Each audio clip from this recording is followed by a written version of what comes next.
My name is Ahmad Alnaouq. I just turned 30, and I grew up in Gaza. I lived most of my life in Gaza.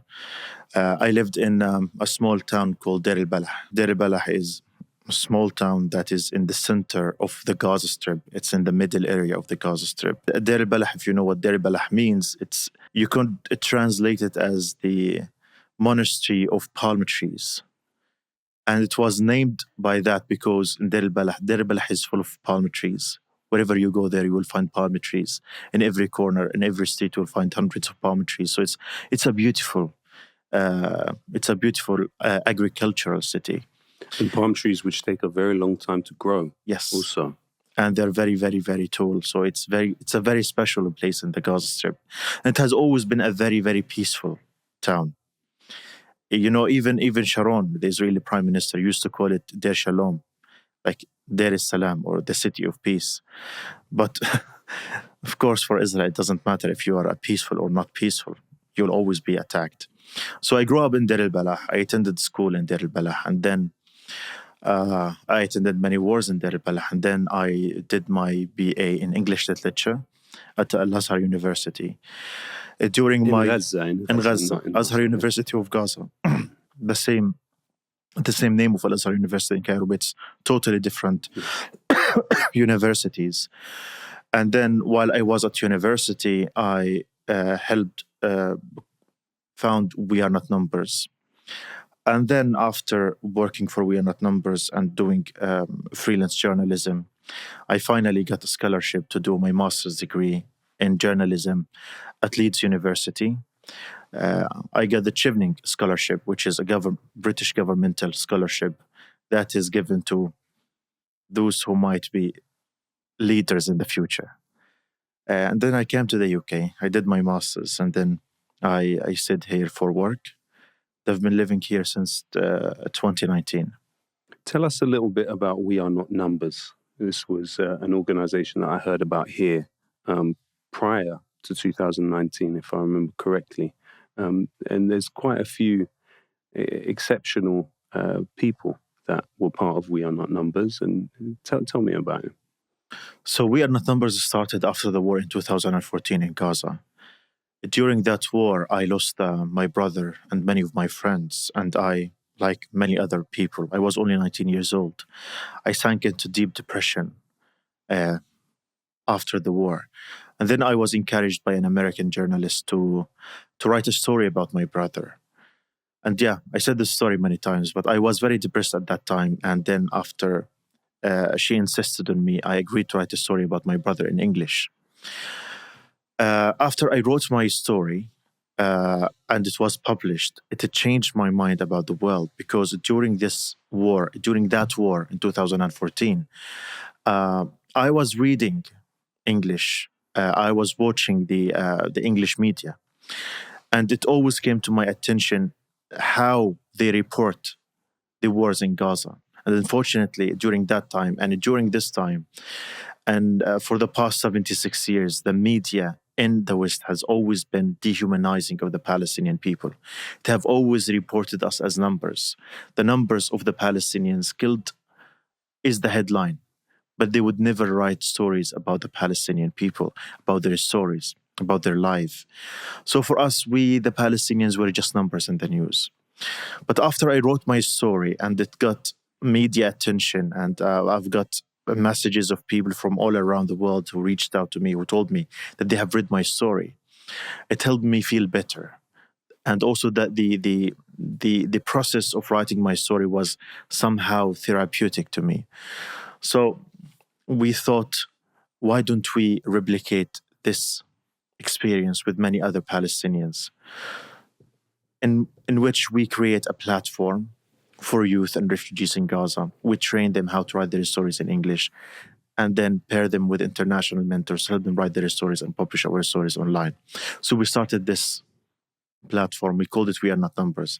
As I said, because we wanted to show the world that behind the numbers that you often see in the news, there are stories of people who deserve to be published, who deserve to be heard about. So we started with the 20 writers from Gaza, with some 15 or 20 mentors from all around the world who helped our writers write their stories. So in We Are Not Numbers, we write stories, human stories, from Gaza. And it doesn't have to be necessarily a stories of bereaved people, people martyrs or dead or injured. No, we celebrate the culture of the Palestinians. We celebrate the civilization of the Palestinians. We write about all aspects of life in Gaza because we want to challenge and change the stereotype that we often have about the Palestinians in the West. The West doesn't know the facts. The West don't know what we represent in Palestine. The Westerners don't know us as humans, as people. And we thought to ourselves, it is our responsibility as Palestinians to reach out to the world and to break the siege that is imposed in Gaza, in which we can mingle with other cultures, write in different languages, and reach out to the world and tell them and teach them and educate them about the truth about Palestine. The truth that the media often wants to neglect, because the media in the West doesn't care about its own audiences. They don't care if they know the truth or not. They're just seeking their own interests. And clearly the interest of the media and these journalists in the West doesn't correlate with the right and the truth. So we are challenging that through writing our own stories. And we'll get on to some of your experiences with the British media. There's a few moments that I've seen in which you've had to deal with just unbelievable treatment, with callous treatment at the hands of the British media. But let's come back to that. At the beginning of this latest iteration of the continuous Nakba, a kind of Nakba on steroids, a Nakba which has drawn into it all of the technological advancement that this settler colony has worked on over these previous decades, these methods of controlling people, of surveilling people, of murdering people. This war has drawn all of that into Gaza and concentrated it on this small population of people who already had an intensely difficult life under a frictionless occupation that controlled the sky, that controlled the electricity, that controlled the water, that controlled what came in and what comes out. But really, we've seen an intensification of the Nakba, and it almost feels as if these 75 or 76 years, these 7 to 8 decades, have been a precursor to this. So, this latest iteration of the continuous Nakba, which has been particularly violent, has been particularly costly to you. Now, if you could start from the beginning of the war, you know, in some ways, there's probably nothing more excruciating than being outside of a situation and watching the people you love, knowing that there's nothing you can do from where you are to help them. It's like being here is a na'ma wa naqma عليك. And you have one side which you can speak to the world, you can reach people, but then on the other side of it, you're in a society which is directly invested structurally in this move to dispossess you, your people, of life. And you're having to watch it. So if you don't mind, tell us about the beginning of this period and how things unfolded for you. Well, from the very beginning of the war, I was lashed with the events. On the first day of the 7th of October, on the 7th of October, I was still engaged, and I was with my fiancée having a vacation. We thought we deserve a vacation after many years of not having so. So, on the first day of the 7th of October, my fiancée's house was bombed, and she lost a brother. And we were lucky because only 2 days before the war, she managed to escape Gaza and go to travel outside to meet with me. And I know that if she didn't travel with her parents, all of them would have been killed on the first day of the war. And then the first day of the war, that's the 7th of October, I had to, I had to see her grieve for her brother. I had to see her mother grieve for her son. And then I came back to the UK, and I was always in constant contact with my family. I would always call them, "Are you okay?" Well, they were not okay. They were very scared. As I said, we witnessed many wars in Gaza before, but during that war, it was the first time that I see my family very, very scared. My younger brother, Mahmoud, he was occupying himself with finding ways of how to evacuate the home if there was an emergency. My sister Aya, she had already, like on the 20th of October, her home was bombed. So I have all of my sisters and brothers are married except for my younger one, Mahmoud, and her home was partially damaged. So she had to escape her home and come to stay with us. My other two sisters, they left their homes because they were not as safe as my family home, because my family home is in the center of Deir al-Balah, which is in the center of Gaza, which is considered one of the safest areas in the whole of the Gaza Strip. So all of my family members, my sisters, my brother, they all came to my family home and they said, this is the safest place in the whole of the Gaza Strip. But they were scared because they know that Israel doesn't care if this is a safe area or safe zone or a humanitarian zone. I don't know what that even means now. And the last day, on the 21st of October, I called my brother and he said that they have a scarcity of drinking water. They were scared a little bit. And then, while they were all sleeping the second day, Israel dropped a bomb and they killed them. So, yeah, my father, my brothers, my sisters, nieces and nephews, young, old, boys, girls, all of them were killed. And they were not only killed, their bodies were torn into pieces. They were body parts. People would collect small pieces of their flesh that was mixed with the stones of my home. So just like that, you lost everything. Your home, your family home, your brothers, sisters, your father. But as I said, this is a continuation of the Nakba. For me, the Nakba did not start on that day, on the 22nd of October. It started way before that. I said it before.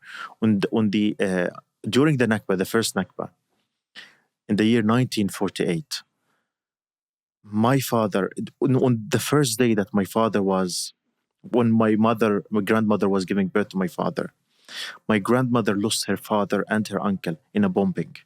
That was in the year 1948 when my father was born. My father was born on the Nakba, during the Nakba. He was 75 years old when he was killed. On the first day of his life, he lost his grandfather and his uncle and his brother on the first day of the Nakba. And then during these years, my father, he was imprisoned many times by Israel. For what? Nothing. Just, arbitrary detention. He never belonged to any political party. Never. My father was a peaceful man. By the way, he used to work in Israel for 30 years. He used to work in construction in Israel because Israel crushed the economy of Gaza. So, like hundreds of thousands of other people, they would go to Israel and work. But while they were in Israel, they would be humiliated. They would be treated badly. They would be put in detention for no reason whatsoever. And then the second Nakba started, and my father lost his job there, so he had to work as a taxi driver, like hundreds of thousands of people in Gaza. When the second Intifada erupted, everyone in Gaza became a taxi driver because there were no jobs at all. And this is the only thing you could do. You just buy a car and work as a taxi driver. So working as a taxi driver in Gaza was very, very, very difficult, very harsh. You could work for 12, 15, 18 hours just to survive. And my father had nine children. We like to have big families in Gaza. So you had to work and work and work just to survive. And then Israel killed my brother in 2014. And then they killed my mother indirectly by not allowing her to receive a treatment for cancer. And she died. So it's, the Palestinian life is an ongoing Nakba. It started before the first Nakba. And it will not end at the second Nakba. And I call this war a second Nakba. It's even worse than the first Nakba because the scale of destruction and the humiliation and bombing and killing is unparalleled. We haven't seen that in the history of Palestine. And it's still ongoing. And me watching my family now from the outside is not a blessing, it's a curse. Sometimes I would feel like I really would love to live there right now than being here. The hardest part of me losing my family was not being able to see them, to give them a farewell kiss, to attend their funeral. I don't know where they were buried. I still don't know. And most likely I will not be able to know because they were just buried everywhere. Now you go to Gaza, the streets in Gaza, they have become graveyards. Everywhere is a graveyard. Hospitals have become graveyards. No one knows where their relatives or their brothers were killed or were buried. And me watching that from the outside and watching this here. But then I lost most of my family members. I still have two sisters. I lost 3 brothers, 3 sisters, but I have still 2 sisters. And my 2 sisters survived because they were not at home. They were at their husbands' homes. And yesterday, my sister, my niece called me. And she said, Ahmad, the Israelis called them. They told him to evacuate the area in Deir al-Balah, where they have been living. And she would beg me to find her a spot, a tent, a place that she can move to. And I couldn't find her any place. I couldn't help her. And then I started avoiding her calls because I don't have anything to tell her. There is no place safe that she can go. I can't secure a tent for her. I can't ask one of my friends in Deir al-Balah to find a place or a room for her because Deir al-Balah is the most crowded area in the Gaza Strip right now. It's 2 million people are there, maybe, or 1.5 million people are there. There is no place that she can go to. There is no place safe that she can go to.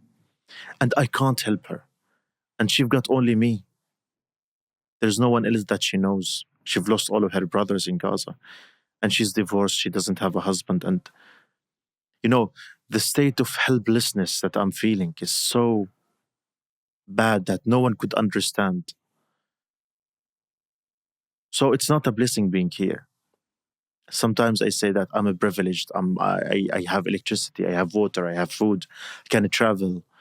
I can meet people here. I'm safe, almost. But there are sometimes you feel, the survivor's guilt is overwhelming now.